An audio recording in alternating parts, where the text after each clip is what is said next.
अब मैंने आपको कहीं ना कहीं एक बात जरूर बताई थी, कहीं ना कहीं वो बात मैंने आपको बताई थी, उस बात को याद करो। नंबर ऑफ फंक्शंस में 3 केस लिए, 3 केस पे पूरा क्वेश्चन बन गया। डोमेन ऑफ फंक्शन में 5 केस लिए, पूरा क्वेश्चन बन गया। वैसे ही रेंज ऑफ फंक्शन में 5 केस लेंगे और पूरा क्वेश्चन बन जाएगा। एकदम सरल सुगम तरीके से सब कुछ निपट जाएगा। बड़ा है तो क्या हुआ, सवाल बड़ा है तो क्या हुआ, समस्याएं बड़ी हैं तो क्या हुआ, जीवन में हम आपके साथ हैं, सब कुछ सुलझा देंगे। अगर समस्या बड़ी हो, समस्या जटिल हो, तो उसे टुकड़ों में सुलझाने की कोशिश करें। इसीलिए कहता हूं मैथ्स जीवन के लिए जरूरी है।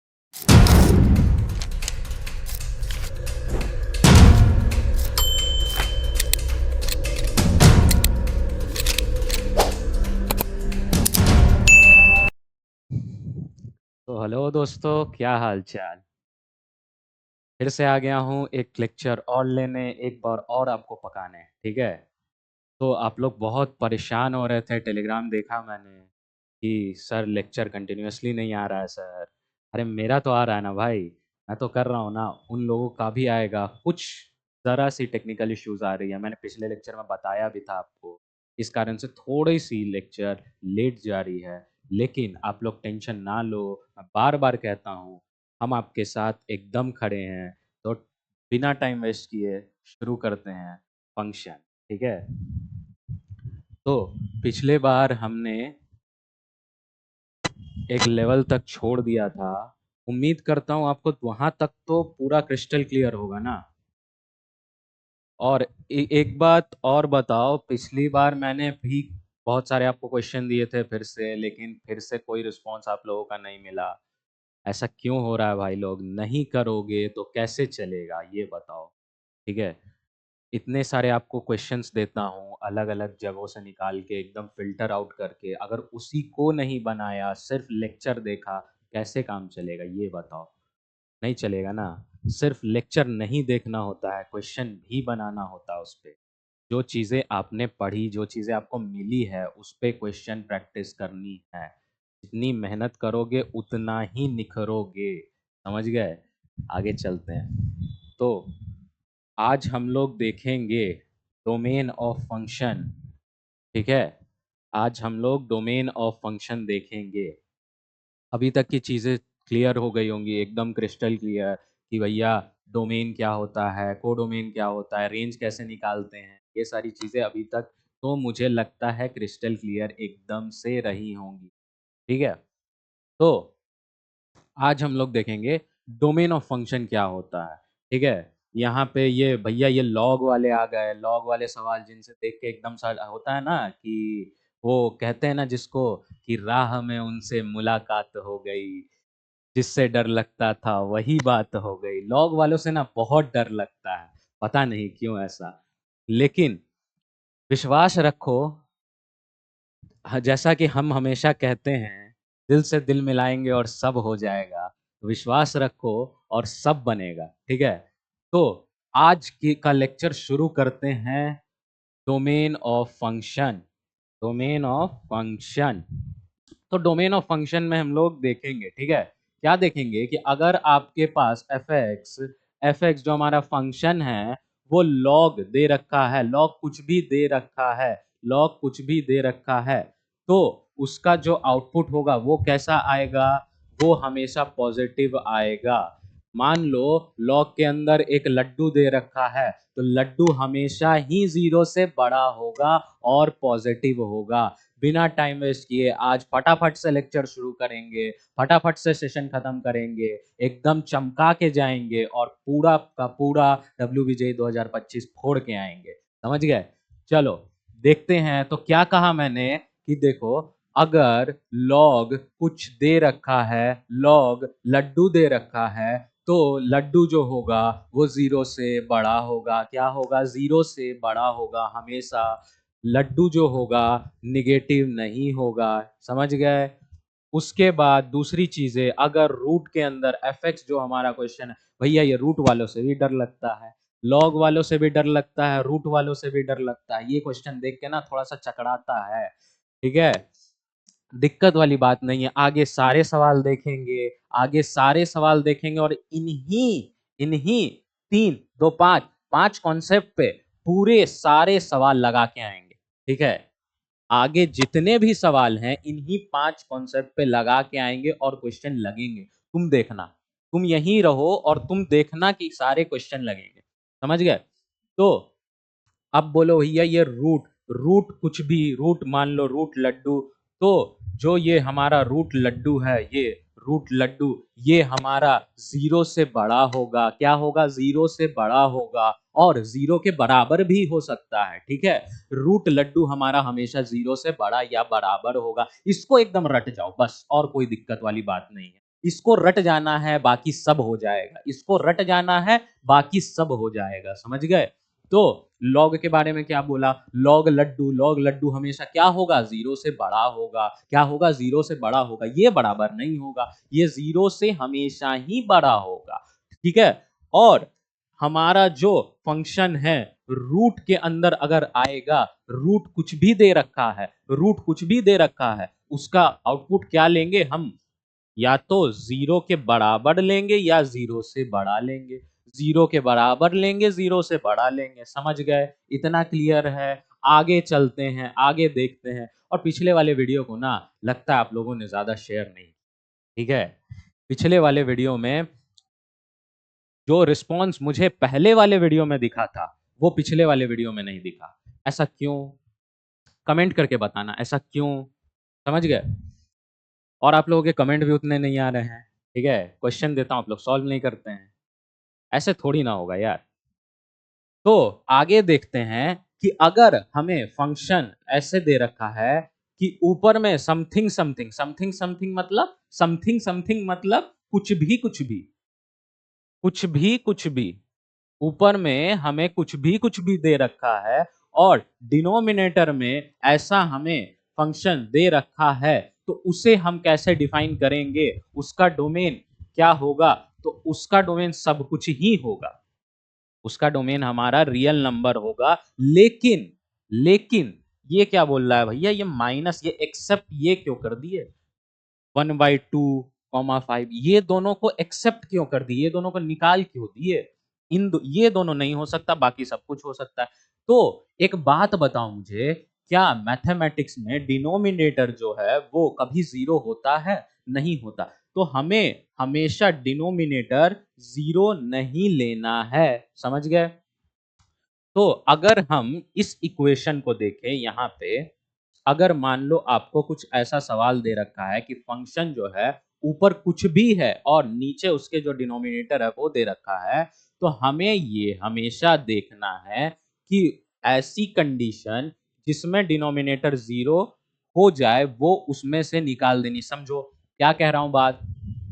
कि अगर आपके पास यहाँ 2x-1 और x-5 दिया हुआ है, तो यहाँ पे हम क्या ऐसा पुट करेंगे? अगर तुम पुट करके देखो 1/2 इस इक्वेशन में, और अगर तुम 5 पुट करके देखो इसी इक्वेशन में, तो तुम्हें क्या लगता है, क्या ये दोनों इक्वेशन अगर मैं पुट करता हूं तो डिनोमिनेटर 0 आ जाएगा? जी हाँ भैया जी, डिनोमिनेटर तो 0 आ जाएगा। लेकिन डिनोमिनेटर ही तो 0 नहीं करना है।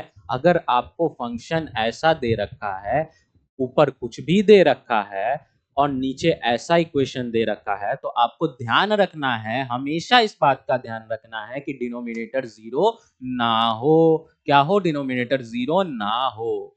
समझ गए? एकदम। तो हमारा तीसरा कंडीशन ये बन गया। चौथा कंडीशन हमारे पास क्या है कि अगर साइन वाले दिए हुए हैं सवाल, साइन वाले, कॉस वाले, ये भी बड़ा दिमाग खराब कर देते हैं ना भैया। ये साइन वाले, कॉस वाले, सेक वाले, कोसेक वाले, ये सब भी दिमाग खराब करी। ये क्या है भाई? ये सब भी देख के अरे ये इसमें भी फंस जाते हैं भैया। ये सब भी नहीं बन पाते हमसे।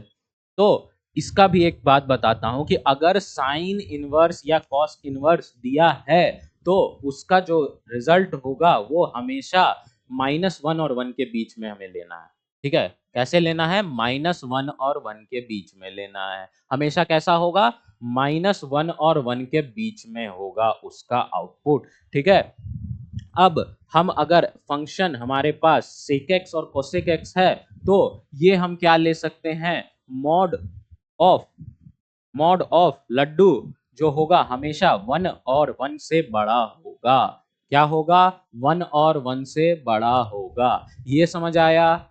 ये समझ आया? ये टेबल समझ आया पूरा? ठीक है, कमेंट में बताना ये टेबल समझ आया नहीं आया। साइन वाले सवाल दिए रहेंगे तो कैसे लगाएंगे हम लोग, कॉस वाले सवाल दिए रहेंगे तो कैसे लगाएंगे, सेक वाले, कोसेक वाले, ठीक है, रूट वाले, लॉग वाले, ये सारी चीजें हम आगे देखते हैं। तो ये समझ गए, ये समझ आ गया।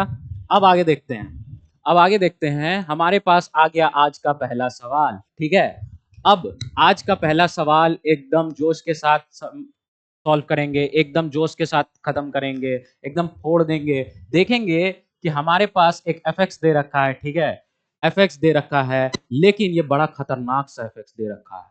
देख के एकदम डर सा लग गया, अरे ये क्या है। ठीक है, लेकिन इसको भी हम लोग एकदम इजीली सॉल्व कर देंगे। ठीक है, सवाल बड़ा है तो क्या हुआ, सवाल बड़ा है तो क्या हुआ, समस्याएं बड़ी हैं तो क्या हुआ, जीवन में हम आपके साथ हैं, सब कुछ सुलझा देंगे।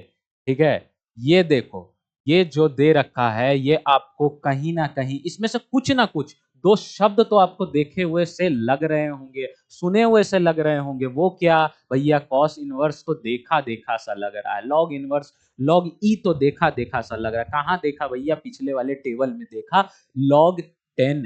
ठीक है, लॉग ई, यहाँ पे इसकी वैल्यू कुछ भी ले लो, 10 ले लो, 5 ले लो, 4 ले लो, कुछ भी ले लो, और यहाँ पे उसका जो लॉग है वो भी कुछ भी ले लो। ठीक है, log of something, log of something, ये चीजें तो यहाँ पे देखने को मिल रही है भैया। पहली चीज तो यहाँ देखने को मिल रही है।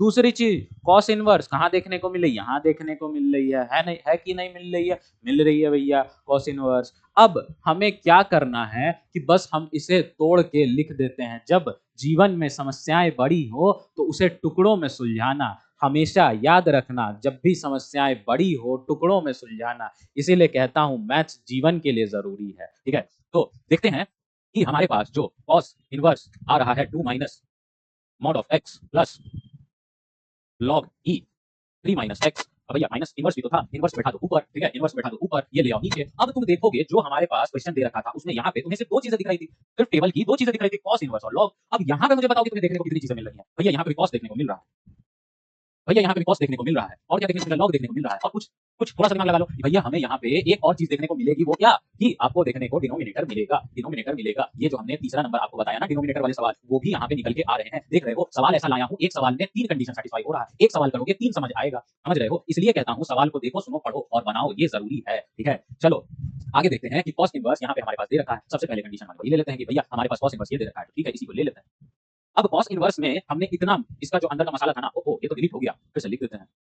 कॉस इनवर्स में हमारे पास जो इतना मसाला था ना, वो हमने देख लिया कि भैया ये हमारे पास आ रहा है, ये हमारे पास आ रहा है। लेकिन और भी कुछ चीजें थी जो मैंने आपको बताई थी कि ये जो मसाला है, ये जो लड्डू है, ये क्या होगा? ये -1 और 1 के बीच में आएगा। आएगा नहीं आएगा? आएगा। तो यहाँ से इन दोनों लड्डुओं को उठाओ और यहाँ पटक, बस, और कुछ नहीं करना है। अब क्या आपको ये एक इक्वेशन दिख रहा है जिसको आप आसानी से सुलझा सकते हो? हाँ भैया, इसको तो सुलझा लेंगे। वो मुश्किल लग रहा था, ये आसान हो गया। हो गया नहीं हो गया? हो गया। अब आगे देखते हैं, अब आगे देखते हैं कि आपके पास केस 2 क्या बन रहा है। केस 2 आपके पास ये बन रहा है कि आपके पास लॉग ऑफ समथिंग दे रखा है, लॉग ऑफ समथिंग दे रखा है। तो हमारे टेबल में क्या कहता है? लॉग ऑफ समथिंग जो होगा वो 0 से बड़ा होगा, 0 के बराबर नहीं होगा, 0 से बड़ा होगा, 0 के बराबर नहीं होगा। तो हम यहाँ देखेंगे कि हमारे पास जो 3 माइनस एक्स है, हमारे पास जो 3 माइनस एक्स है, वो जो होगा 0 से बड़ा होगा। ठीक है, कंडीशन 3 जो हमारे पास बनके आ रही है वो डिनोमिनेटर वाले सवाल बनके आ रही है। तो डिनोमिनेटर में हमें क्या दिखता है? डिनोमिनेटर में हमें पूरा ही ये चीज देखने को मिल जाएगा। तो सबसे पहले इसे उठा के लिख दो, ln वाले सवाल, log वाले सवाल की ln जो है 3 माइनस एक्स, वो जो होगा डिनोमिनेटर वाला, वो जो होगा 0 के, मैंने क्या बताया कि डिनोमिनेटर कभी 0 नहीं हो सकता। डिनोमिनेटर क्या है? वो कभी 0 नहीं हो सकता। तो हम देखेंगे कि यहाँ सीधे लिख देंगे कि डिनोमिनेटर हमेशा कभी भी 0 नहीं होगा।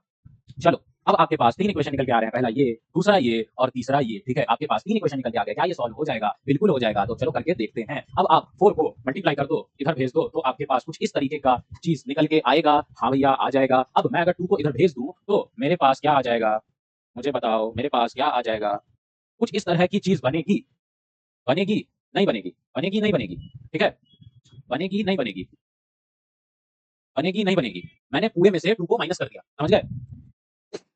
सॉरी, पूरे में से 2 को माइनस कर दिया, समझ गए? यहाँ तक क्लियर है? अब आगे देखते हैं कि हमारे पास क्या बच के आ रहा है। हमारे पास ये नेगेटिव देख के अच्छा नहीं लग रहा, तो हम इसे माइनस से मल्टीप्लाई कर देते हैं। तो हमारे पास ये 6 बन के आ जाएगा, नहीं आ जाएगा, बिल्कुल आ जाएगा, और ये इस तरफ -2 हो जाएगा, -2 हो जाएगा। पॉजिटिव को नेगेटिव से मल्टीप्लाई करोगे तो नेगेटिव ही तो आएगा, तो -2 बन के आ जाएगा। आगे देखते हैं कि हम इसे क्या करते हैं ना, बस अरेंज करके लिख देते हैं। अरेंजमेंट में हमारे पास -2 तो ले नहीं सकते, तो 0 लिख देंगे, ठीक है। -2 तो वैल्यू तो हमें -1 से लेनी है ना, तो हम यहाँ 0 लिख देंगे। तो 0 से ये कुछ इस तरीके का आ जाएगा। पहले मुझे ये बताओ, ये समझ आया नहीं आया, ये समझ आया नहीं आया, बस मैंने इसे अरेंज करके लिख दिया है, ठीक है। और क्योंकि वैल्यू -1 से ज्यादा नहीं हो सकती, इसलिए मैंने वहां से 0 कर दिया है। तो अब हम इसे अगर देखें तो ये आपको क्या देखने को मिल रहा है कि मॉड ऑफ x जो हमारा है वो 6 है, तो इसे बस हम ऐसे अगर लिख दें कि x जो है वो -6 से 6 ही होगा, तो क्या ये आपको बस सजा के लिखने का तरीका है? बस इसी चीज को मैंने इस तरह लिख दिया है। क्या ये आपको चमका? क्या ये आपका बैठा? तो आगे देखते हैं, एक इक्वेशन तो हमारा सॉल्व हो गया भाई। अब दूसरा देखते हैं, दूसरा क्या कह रहा है कि हमारे पास जो है p माइनस एक्स है, वो जो है 0 से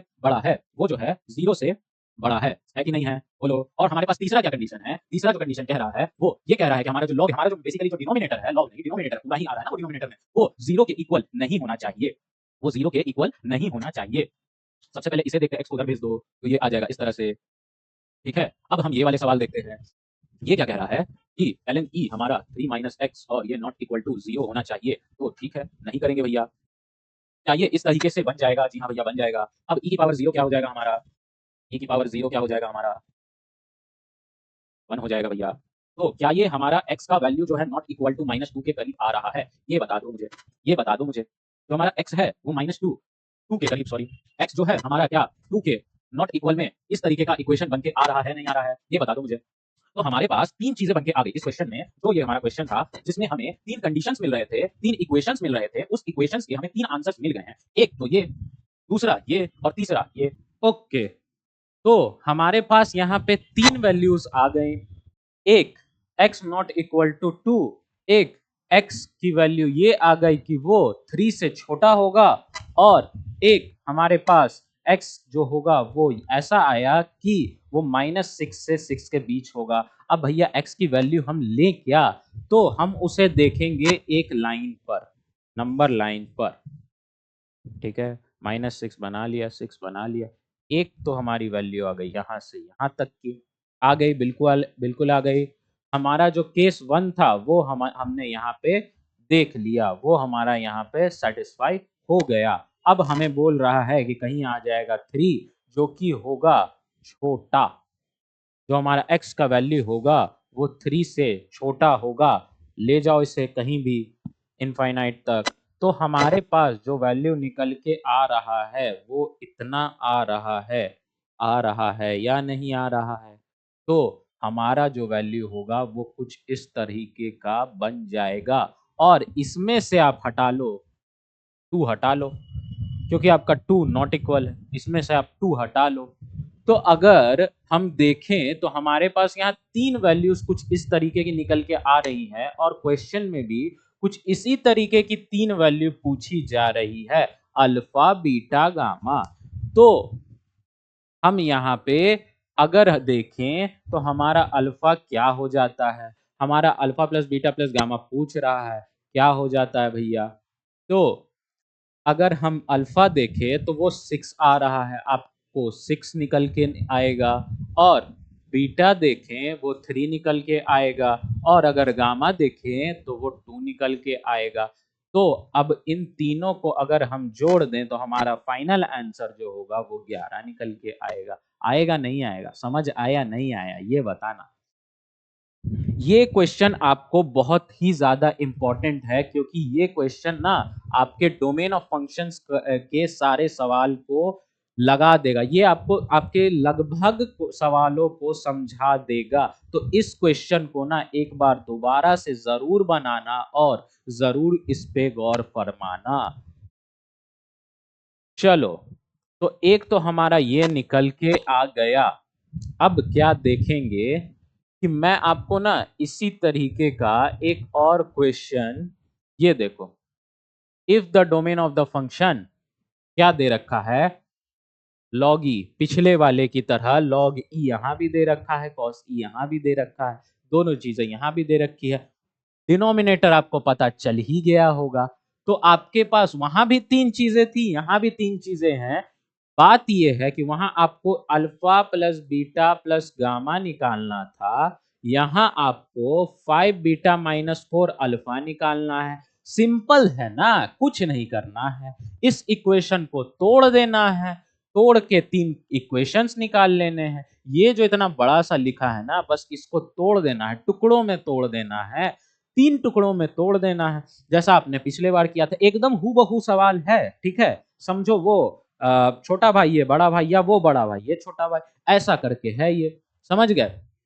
इसको भी सेम टू सेम आपको वैसे ही बनाना है। लॉग ले लो, कॉस ले लो, डिनोमिनेटर ले लो, सॉल्व कर दो, अल्फा बीटा गामा वैल्यू निकाल लो और पुट करके यहाँ पे काम तमाम। ये आप खुद से करके देखो, ये आप खुद से करके देखो और रिप्लाई दो मुझे, कमेंट में रिप्लाई दो, टेलीग्राम पे रिप्लाई दो, कहीं भी दे सकते हो, जाके ज्वाइन करो। नहीं किया तो अब तक क्यों नहीं किया भाई, दिन कम है, जल्दी जाओ। हमें बहुत सारी मेहनत करनी है, बहुत सारी बातें करनी है, तैयारी करनी है और फोड़ के आना है।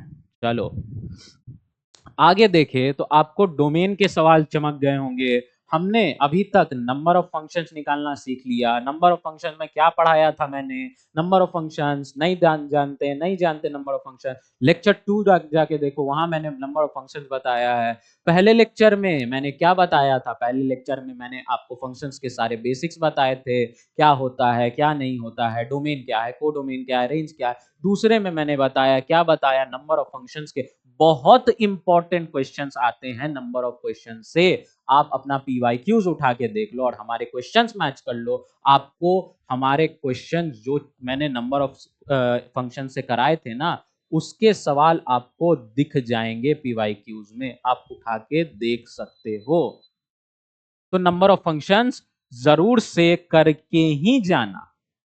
अगर वेबजी का मैथ्स पेपर देने जा रहे हो और चाहते हो कि कुछ वहां लिख के आए, सिर्फ यूं ही आंख बंद करके ना लगाएं, तो एक बार मेरा फंक्शंस का लेक्चर 1 और 2 जरूर ही दोबारा से देख लेना। समझ नहीं आया तो एक बार और देख लेना, कुछ सवाल रह गए हो तो पूछ लेना, समझ गए। अब ज्यादा बातें नहीं, ठीक है, बातों बातों में तुम लोग यूं ही निकलवा देते हो, बहुत बातें करवाते हो तुम लोग। चलो रेंज ऑफ फंक्शन, अब हम रेंज को के बारे में देखेंगे। जैसे हमने डोमेन ऑफ फंक्शन में 5 चीजें ली थी, नंबर ऑफ फंक्शंस में 3 केस लिए, 3 केस पे पूरा क्वेश्चन बन गया। डोमेन ऑफ फंक्शन में 5 केस लिए, पूरा क्वेश्चन बन गया। वैसे ही रेंज ऑफ फंक्शन में 5 केस लेंगे और पूरा क्वेश्चन बन जाएगा, एकदम सरल सुगम तरीके से सब कुछ निपट जाएगा। बोलो है या नहीं।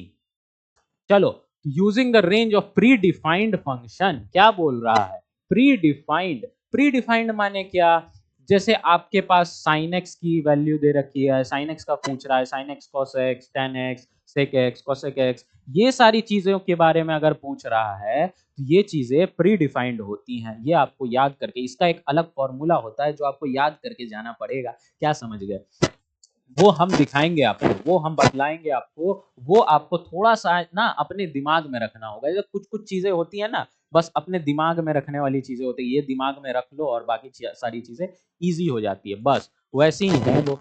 और फिर आपको a sin x b cos x, यानी आपको ए बी की वैल्यू कुछ दे रखी होगी, ये आपको निकालना है। साइन एक्स कॉस एक्स वाले ये ट्रिग्नोमेट्री वाले आएंगे, इसका जो फॉर्मूला होता है ये होता है आपका root of a square plus b square, आगे देखेंगे हम लोग, टेंशन क्यों लेते हो। ये इस टाइप के आपके सवाल लग जाएंगे। पहला तो ये कंडीशन, दूसरा ये कंडीशन, तीसरा आपके लीनियर लीनियर वाले सवाल लग जाएंगे।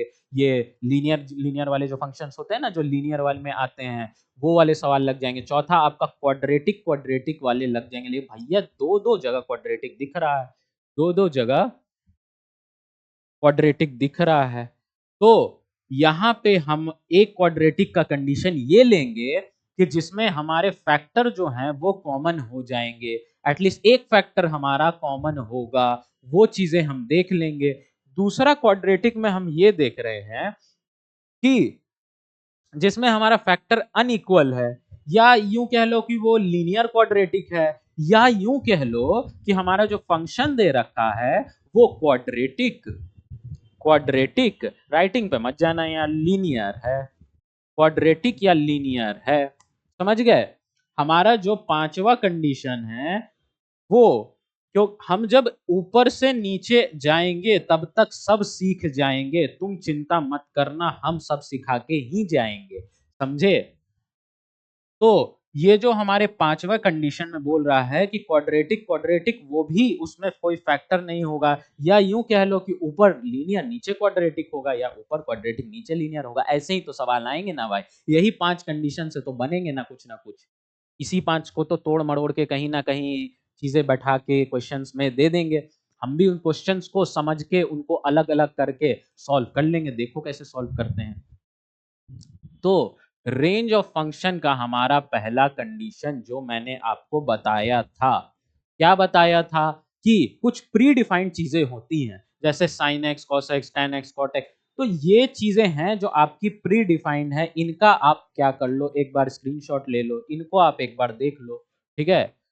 देख लिया तो साइन एक्स और कॉस एक्स, क्योंकि ये चीजें याद करने वाली हैं, इनको एक बार दिमाग में बिठा लोगे तो पूरा ही आपका जो सवाल है इनसे जो बन के आएगा वो निकल जाएगा, एकदम खत्म, कोई दिक्कत वाली बात नहीं है। तो इनको आप एक बार जरूर से देख लो। देख लिया, अच्छे से एक बार पढ़ लो क्या, कि साइन एक्स और कॉस एक्स अगर दे रखा है तो उसकी जो वैल्यू होगी हमेशा क्या होगी, -1 से 1 के बीच में होगी। ये समझ आया नहीं आया। आगे देखते हैं कि अगर मान लो tan और cot, tan x और cot x दे रखा है, उसकी वैल्यू जो होगी वो -इंफिनिटी से इंफिनिटी जाएगी, ठीक है। sec x cosec x है, उसकी वैल्यू माइनस इंफिनिटी से -1, ठीक है, और 1 से इंफिनिटी 0 नहीं जाएगी, समझ रहे हो। माइनस इंफिनिटी से -1 और 1 से इंफिनिटी तक जाएगी, समझ रहे हो, इतना समझ गए। इतना समझ गए तो सब हो गया। ये वाले अगर समझ गए तो ये वाले ऐसे ही समझ जाओगे। ये क्या है, मॉड ऑफ साइन एक्स, ठीक है, mod of sine x mod of cos x वाले अगर आपको सवाल आ जाते हैं, कहीं दिख जाता है, तो इससे भी बड़ा डर लगता है कि ये क्या भारी भरकम सा है, लेकिन इसका भी आंसर आपको वैल्यू यहाँ पे दे रखा है कि उसका वैल्यू आपको 0 से 1 के बीच में आएगा। tan x cot x का कहां से आएगा, 0 से इंफिनिटी तक जाएगा। sec x cosec x से क्या होगा, तो 1 और इंफिनिटी से 1 से इंफिनिटी जाएगा। तो कुछ ऐसा हमारा सवाल बन के आएगा, समझ गए। इन चीजों को आप एकदम से ही याद कर लेना, भूलना नहीं है। ये भूल गए तो गड़बड़ हो जाएगी, ये भूल गए तो गड़बड़ हो जाएगी। तो ये चीजें एकदम अच्छे से देख लो आप। देख लिया, ठीक है। अब आगे देखते हैं, इन चीजों को अच्छे से देख लिया, आगे देखते हैं।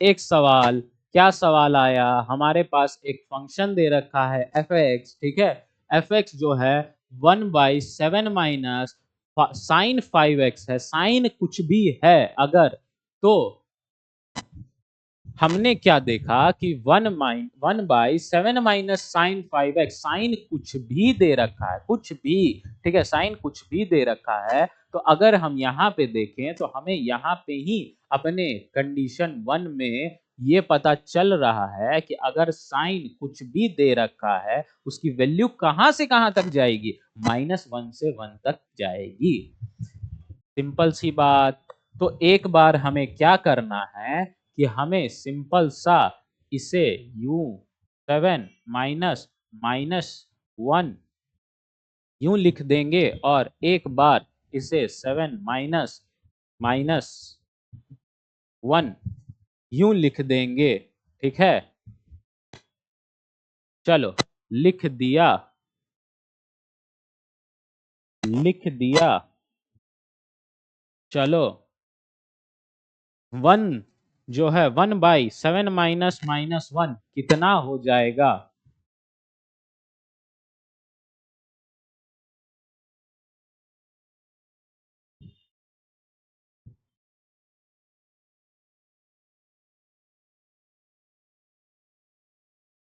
तो ये हमारे पास इसका आउटपुट आ गया, ये हमारे पास इसका रेंज आ गया। देखा कितनी आसानी से निकल गया। क्यों निकला? क्योंकि हमारे पास ये जो क्वेश्चन पूछ रहा है ये आपको प्री डिफाइंड डेटा पे पूछ रहा है। ये हमारा नंबर 1 जो हमारा कंडीशन था उस पे ये सेटिस्फाई कर रहा है। सिंपल सा, ये क्वेश्चन में साइन एक्स दे रखा है जिसकी वैल्यू -1 से 1 तक जाती है। हमने दो वैल्यू निकाली यहाँ पे, एक को इस तरह से ले लिया, दूसरे को इस तरह से ले लिया, दोनों का सॉल्व किया, आंसर आ गया। यही आपका आंसर हो गया। देख रहे हो, 2-3 नंबर के तो लड़ेंगे ना इससे, 2-3 नंबर का आएगा तो 2-3 नंबर तो आपका यूं ही निकल गया ऐसे, ये चुटकी बजा के। 1 नंबर का भी आ सकता है। ठीक है, अब हमारे पास दूसरा कंडीशन देख लो। दूसरा कंडीशन मैंने क्या बताया था कि ये जो ट्रिग्नोमेट्री वाले बनते हैं ना, a sin x plus b cos x, तो उसकी जो हमारी रेंज रहती है वो माइनस अंडर रूट ए स्क्वायर प्लस बी स्क्वायर से लेके अंडर रूट ए स्क्वायर बी स्क्वायर तक। ये समझ रहे हो नहीं समझ रहे हो? ये समझ आ रहा है नहीं समझ में आ रहा है? ये भी आपको याद रखना होगा कि इसकी जो वैल्यू है वो माइनस अंडर रूट ए स्क्वायर प्लस बी स्क्वायर से लेके अंडर रूट ए स्क्वायर प्लस बी स्क्वायर तक जाएगी। समझ गए? नहीं समझे? ये देख लो पहले, ये आप इसकी भी स्क्रीनशॉट ले लो क्योंकि ये चीजें आपको याद रखनी ही होंगी। ये चीजें आपकी जो है ना, ये चीजें आपकी बेस है, ये चीजें आपका फॉर्मूलाज है, ये आपको याद रखना ही होगा। अब मान लो हम यहाँ पे एक एग्जांपल ले लेते हैं, जैसे 3 sin x, ये a के जगह 3 बिठा दिया, प्लस 4 cos x। ठीक है, अब ये जो होगा हमारा जो डेटा होगा वो ऊपर की तरह ठीक लिख देते हैं। अब ए की जगह आप इतना तो समझ गए होगे ना कि ए की जगह हमें क्या लिखना है। ए की जगह हमें 3, ए की जगह क्योंकि हमने 3 लिया और बी की जगह 4 लिया, ये एक एग्जांपल से समझ रहे हैं। तो ए की जगह हम क्या लिखेंगे, 3 का स्क्वायर प्लस बी की जगह क्या लिखेंगे, 4 का स्क्वायर। ठीक है, अब शुरुआत में जैसा हम देखे कि यहाँ पे भी ऐसा ही कुछ होगा। होगा नहीं होगा? बिल्कुल होगा। अब अगर इसको हम सॉल्व कर दें तो ये कुछ इस तरह से बन के आ जाएगा कि हमारा जो वैल्यू होगा वो, ये कितना आ गया आपका, ये 9 और ये 16, तो ये आ जाएगा आपका 5 आ जाएगा, ये आपका -5 आ जाएगा। होगा ना? ये आपका 5 और -5, तो ये जो आपका वैल्यू है ये आपका -5 से 5 के बीच में रहेगा। समझे? ये आपका -5 से 5 के बीच में रहेगा। और एक बड़ा कॉमन सा इसमें एक क्वेश्चन आता है,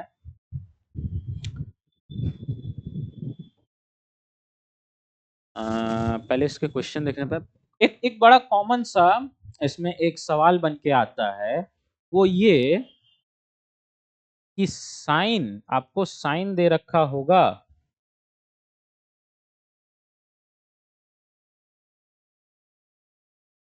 sine x plus cos x का जो रेंज होता वो क्या होता है, साइन एक्स और कॉस एक्स का रेंज क्या होता है, ये आपको मतलब मल्टीपल चॉइस क्वेश्चंस में मिल जाएंगे। तो ये आपको याद इस तरह से रखना है। इसको पहले समझो इस तरह से। किस तरह से समझोगे कि साइन, तो साइन एक्स और कॉस एक्स क्या है, ये आगे आपके 1 है। ठीक है, तो इसको भी अगर इस फॉर्मूले पे बैठा दो तो क्या आएगा आपका, ये आ जाएगा, ये आपको क्या लगता है, ये 1 और रूट, तो ये आ जाएगा आपका √2 और इधर आ जाएगा आपका -√2। -√2 आ जाएगा नहीं आ जाएगा? देख लो एक बार, बिल्कुल देख लो। तो ये एक चीज है जिसको आपको याद करके जाना है कि sign x plus cos x की वैल्यू हमेशा से -√2 और √2 के बीच में आती है। जैसे आपको यहाँ पे एक एग्जांपल ले लेते हैं, जैसे आपको ये दे देता f x is equal to sine x plus cos x, इसका रेंज बता दो मुझे। इसका रेंज बता देख रहे हो, क्वेश्चन आपके थ्योरी पर ही बेस्ड है लेकिन बस उसको किसी और तरीके से लिख दिया गया है। समझ रहे हो? मैथ्स और कुछ नहीं है, सब चीज आपके थ्योरी पे बेस्ड है, बस इसे किसी और चीज पे लिख दिया गया है। जैसा कि मैंने यहाँ पे पढ़ाया ऊपर ही वैसा ही लिख दिया गया है। इसका आपको रेंज बताना है कि f x is equal to sine x plus cos x क्या होगा, तो आपको उसका रेंज बताना, लिख दो सीधा सीधा। तो -2 से 2 के बीच में, -2 -√2 से 2 के √2 के बीच में होगा। होगा नहीं होगा? एकदम हो जाएगा। निकालने का तरीका यहाँ समझा दिया मैंने, निकालने का तरीका यहाँ समझा दिया मैंने। कुछ और पूछे इसी कंडीशन पे तो आप इसी तरह से निकालोगे। देख कितना इजी तो है ये। सेकंड हमारा, फर्स्ट वाला भी था, सेकंड भी है। अब देखो हमारे पास यहाँ एक सवाल बन के आ रहा है जिसमें हमें एक एफ एक्स फंक्शन दिया हुआ है, बोल रहा है 1/2 plus sign 3x plus 3 cos x जो होगा वो हमारा सब कुछ, वो हमारा जो होगा रियल नंबर होगा, सब कुछ ही होगा, ठीक है। और हमारा अल्फा बीटा जो होगा, अल्फा बीटा जो होगा वो अर्थमेटिक मीन और ज्योमेट्रिक मीन, और हमें यहाँ पे पूछ रहा है कि अल्फा बाई बीटा का वैल्यू कितना आएगा, अल्फा बाई बीटा का वैल्यू कितना आएगा। तो ये आप एक बार देख लो, इस सवाल को आप एक बार जरूर से देख लो ये कैसे लगेगा।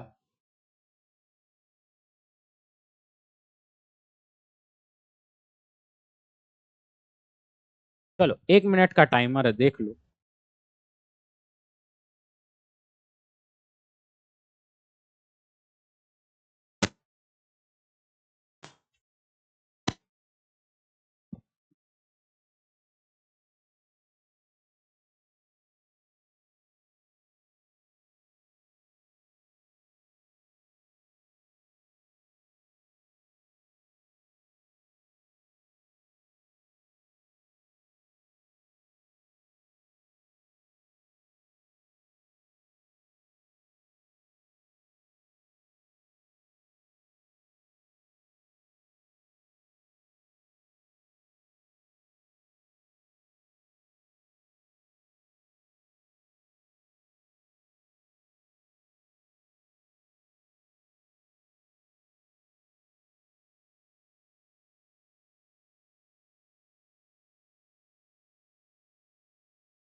ओके, तो टाइमर खत्म हो गया। बताना जरूर कि कितने लोगों से बन गया।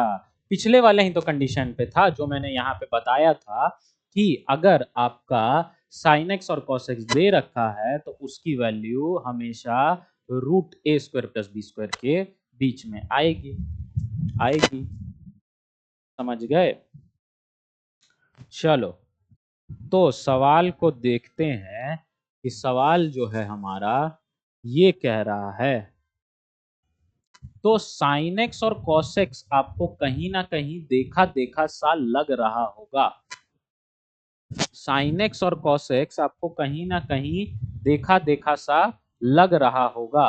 मैंने एक जगह आपको और बताया कि आपको ये जो चीजें, ये देखो ये आपके ये आपका एक पॉइंट हो गया, ये आपका दूसरा पॉइंट हो गया, ये आप इसको ना एक पॉइंट लेके चलो, इसको फॉर्मूला लेके चलो आप एक तो, ठीक है, क्योंकि इस पे काफी सवाल आते हैं। ये जो आपको मैंने सवाल दिखाया ना ये इसी पर बेस्ड है, ये इसी पर बेस्ड है, sine x plus cos x पर बेस्ड है, जिसकी वैल्यू हमेशा -√2 से √2 के बीच में आती है। तो क्या हम इसे एक बार इस तरह से लिख दें?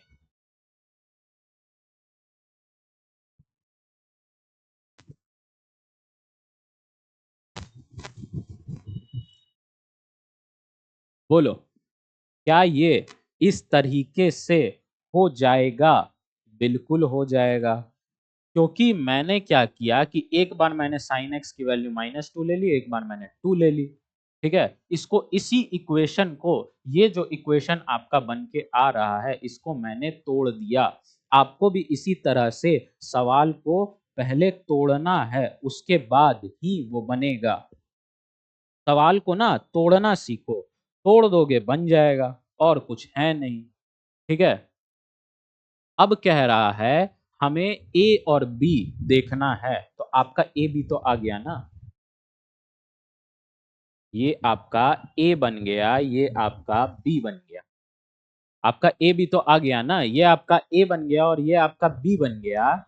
और अगर आप इसे देखो तो आप इसे क्या कर सकते हो, इसे अगर रैशनलाइज कर दो तो क्या ये सॉल्व होगा? बिल्कुल होगा। आगे इसे रैशनलाइज कर देते हैं। ये आपका अगर इसे रैशनलाइज करोगे तो क्या बन जाएगा? +2 और नीचे क्या आ जाएगा? ये आ जाएगा आपका 4 2, और ये बन जाएगा आपका 2 माइनस √2/2। बन गया आपका? समझ गए? इतनी चीजें तो समझ गए ना। अगर मान लो सबसे पहले ना इसे रैशनलाइज करके देख लेते हैं, तो मान लो हम इसे रैशनलाइज करते हैं तो हमारे पास वैल्यू आ जाती है। ठीक है, अब हम, मेरे पास ये ए की वैल्यू आ गई, बी की वैल्यू आ गई। बोल क्या रहा है, हमें निकालना क्या है? अर्थमेटिक मीन और ज्योमेट्रिक मीन। अर्थमेटिक मीन मतलब एवरेज निकालना है, यहाँ पे इन दोनों का एवरेज ले लो अगर, तो क्या आ जाएगा? 2 प्लस √2 प्लस 2 माइनस √2 बाई 2/2। ये चीज आपको निकल के आ रही है, तो ये चीजें तो सीधे सीधे कैंसिल हो जाएगी ना, ये चीजें सीधे सीधे कैंसिल हो गई, और ये आ गया आपका 1 1 तो ये आपका बन जाएगा, वैल्यू आ जाएगा मेरे ख्याल से, ये आपका वैल्यू 1 आ जाएगा। अर्थमेटिक मीन आपका 1 आ जाएगा। ओके, तो इसकी वैल्यू आपकी 1 आ गई। ठीक है, ज्योमेट्रिक मीन का फॉर्मूला सीधे सीधे क्या होता है? अंडर रूट ले लो, सीधे सीधे अंडर रूट ले लो, तो पहला वाला आपका जो हो जाएगा वो हो जाएगा, वो बन के आ जाएगा 2, और दूसरा वाला 4 बन के आ जाएगा, ऊपर नीचे ऐसा कुछ आ जाएगा। आप करके एक बार देख लेना जरूर। और ये आपका बन के आ जाएगा 1/√2 के अप्रॉक्स। ठीक है, तो आपका अर्थमेटिक मीन जो है, एम जो है वो भी निकल गया, जीएम जो है वो भी निकल गया। यहाँ पे आपके दोनों चीज निकल गए। तो इस सवाल में आगे हमसे पूछ ये रहा है कि आपका जो अल्फा और बीटा है, अल्फा बाई बीटा, ये पूछ रहा है आपसे कि आपका अल्फा और बीटा, अल्फा बाई बीटा क्या होगा। तो आपका अल्फा भी निकल गया और बीटा भी निकल गया। अगर आप देखो तो आपका एम ही तो आपका अल्फा है, एम ही तो आपका अल्फा है, और जीएम ही तो आपका बीटा है। तो ये दोनों तो आपके निकल गए। तो अगर आप इसे लिख दो 1/1/√2, तो इसका आंसर आपका √2 निकल के आ जाएगा। सीधे आंसर पे पहुंचे हैं भैया, निकल के आ जाएगा। ये समझ आया नहीं आया ये बताना, ठीक है, क्योंकि ये सारे सवाल आपके लिए ना जरूरी हो जाते हैं। चलो अगर हम कंडीशन नंबर 3 देखें, ठीक है, कंडीशन नंबर 3 देखें तो वो क्या है? कंडीशन नंबर 3 हमारा ये बन जाता है कि अगर कंडीशन नंबर 3 में अगर देखो तो हमारे पास ये वाले निकल के आ जाते हैं, लीनियर लीनियर वाले। बताया था तुम्हें, कंडीशन नंबर 3 जो है हमारे पास लीनियर लीनियर वाले निकल के आ जाते हैं। तो अगर तुम यहाँ पे अपने लीनियर लीनियर वाले सवालों को देखो तो वो ये इस तरीके से बन के आ जाता है। ठीक है, और इसका ना रेंज निकालने का एक बड़ा ही सिंपल सा शॉर्टकट है। शॉर्टकट क्या है कि अगर आप देखो तो 3x-4 और 2x+3, इसका अगर आप रेंज निकालना चाहो तो ये जो हमारे x के जो आगे में एलिमेंट है ना, इसी को बस लिख दो r, ऐसे लिख दो बस, और बाई 3/2। ये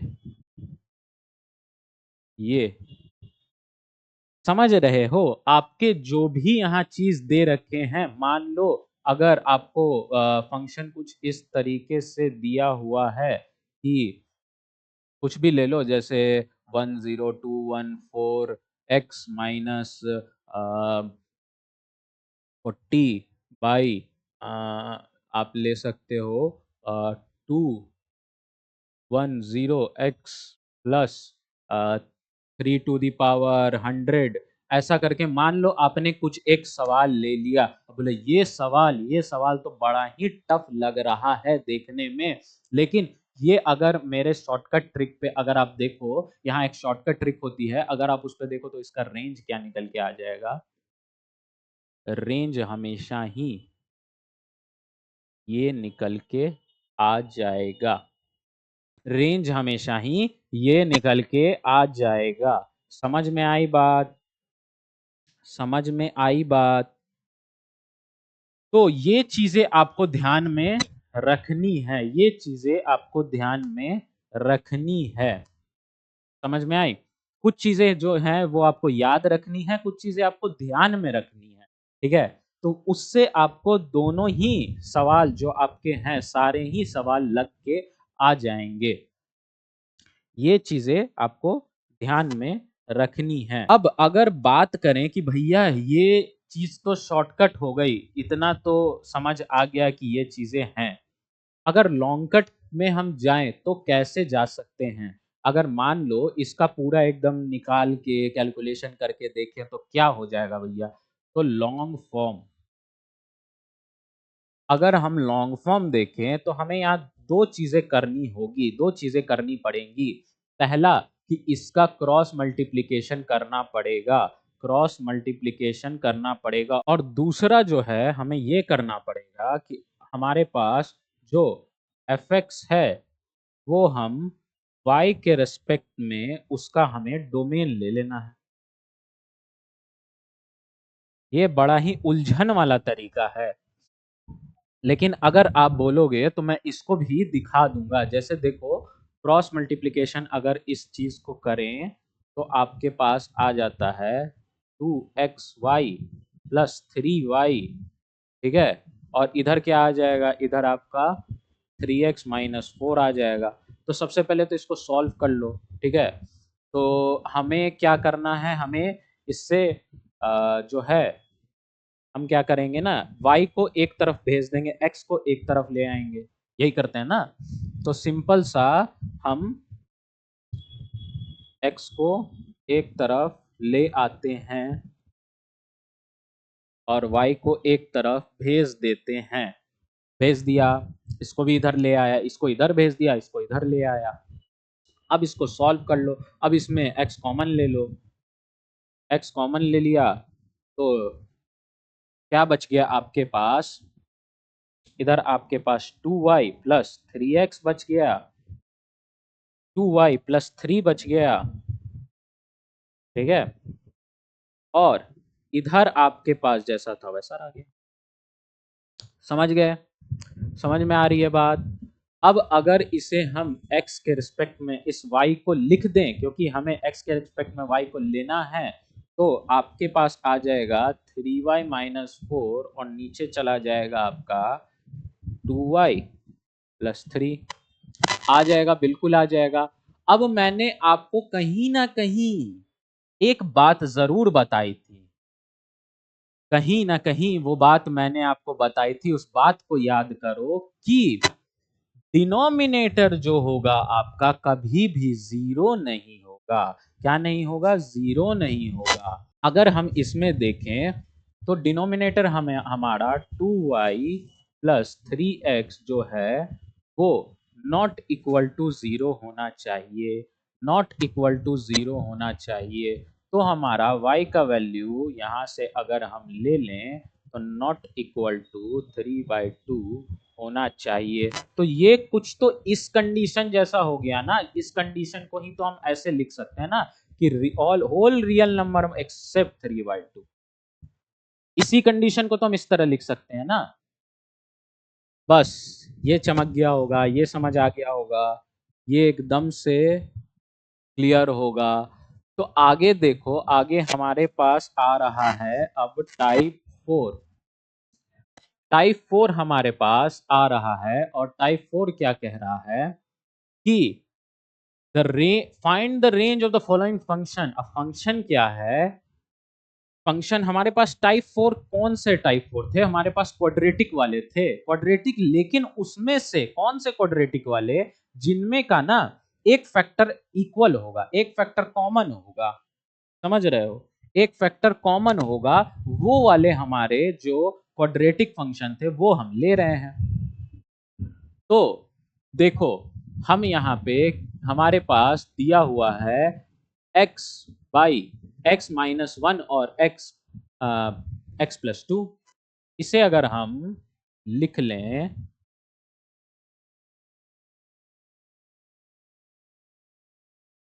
ये अगर हम क्वाड्रेटिक वाले सवाल जो हमारे पास आते हैं, जो हमारी चौथी कंडीशन बनती है क्वाड्रेटिक वाली, अगर जिसमें कि हमारे पास एक कॉमन फैक्टर बचता है, क्या कॉमन फैक्टर बचता है? एक कॉमन फैक्टर मिलता है जिसमें एक सिमिलर जैसा लगता है, वो अगर हम देखें तो वो ये आती है।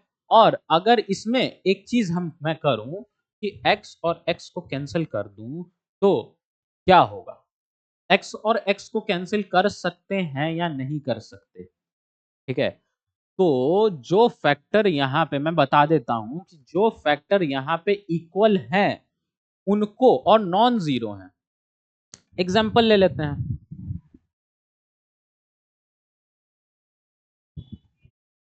ले लिया। अब इसमें मैं अगर 2 और 2 को कैंसिल करना चाहूं तो कर सकता हूं, आप भी कर सकते हो और करना ही है। इसमें आपको 2 और 2 को कैंसिल कर देना है, लेकिन अगर यही कुछ इस तरीके का इक्वेशन रहे तो आप इसको कैंसिल नहीं कर सकते, तो आप इन दोनों को कैंसिल नहीं कर पाओगे। ठीक है, जीरो और जीरो फिर कैंसिल नहीं होगा। आपको सिर्फ नॉन जीरो नंबर जो कि आपको इक्वल दिख रहे हैं, जो कि आपको कॉमन दिख रहे हैं, आप उन्हीं को कैंसिल करेंगे। समझ में आ रही है बात? समझ में आ गई? एकदम से बैठ गया होगा, इतना देख लो पहले, उसके बाद आगे देखते हैं।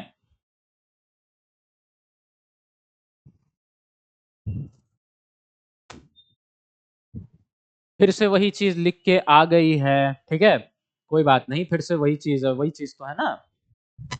सिमिलर हमारे यहाँ एक्स स्क्वायर प्लस ये वो।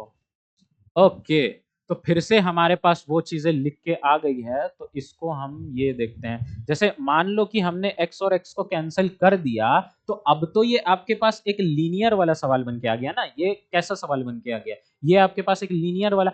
जब आप क्वाड्रेटिक जो है वो आपके जो आपका क्वाड्रेटिक का क्वेश्चन है, जिसमें कि वन फैक्टर जो होता है आपका कॉमन होता है,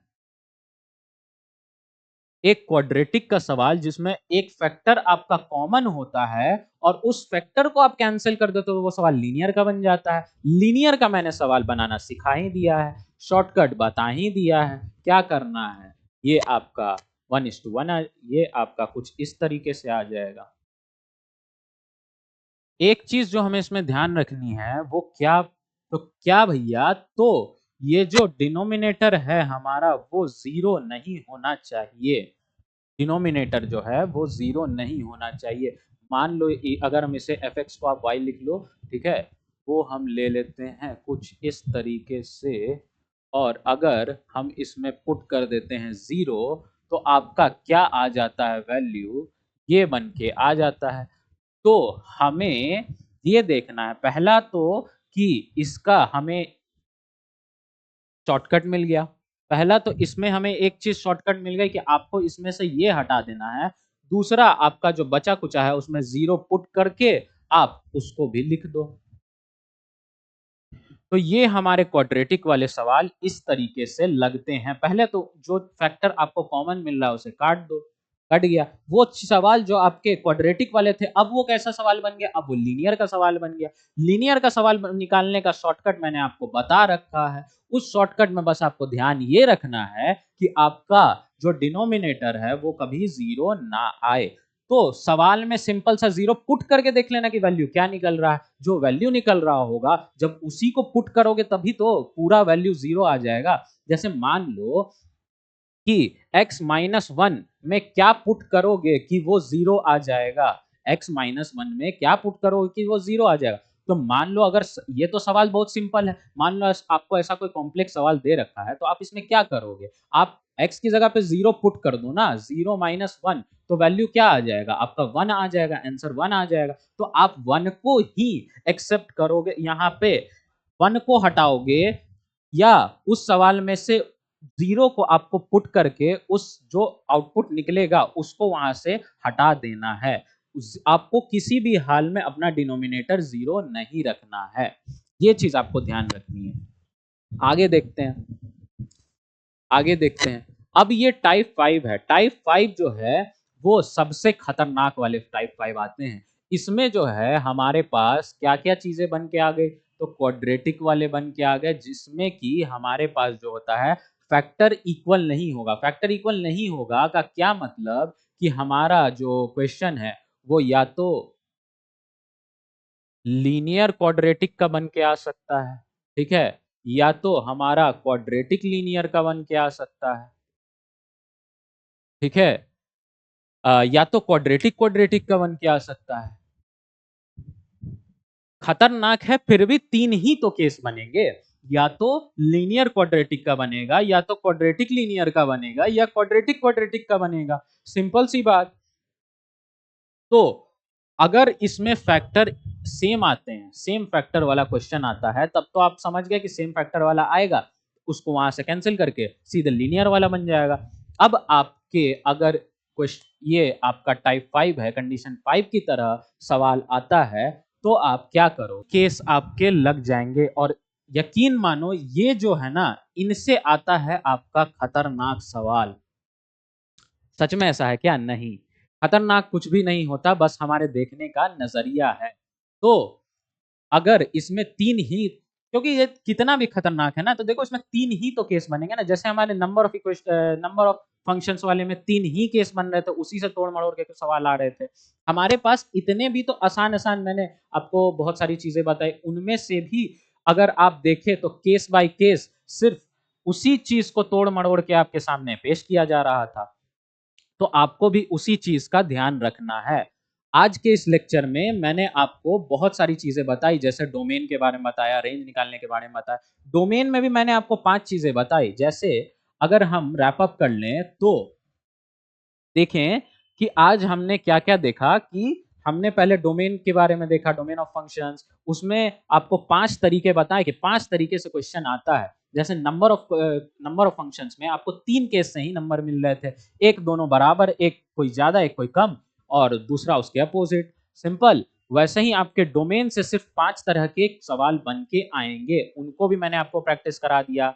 number of functions, domain of functions, ये रेंज निकालने का, इसको भी मैंने आपको प्रैक्टिस करा दिया। तो आज ये सफर यहीं तक समाप्त करते हैं, और ये जो टाइप 5 है इसको मैं आपको अगले क्लास में एकदम ही अच्छे से विस्तार में पढ़ाऊंगा, और अगले बार ही हम लोग इनवर्स ट्रिग्नोमेट्री भी पढ़ेंगे। तो आज का ये लेक्चर यहीं समाप्त करते हैं। तो मिलते हैं। जय श्री कृष्णा।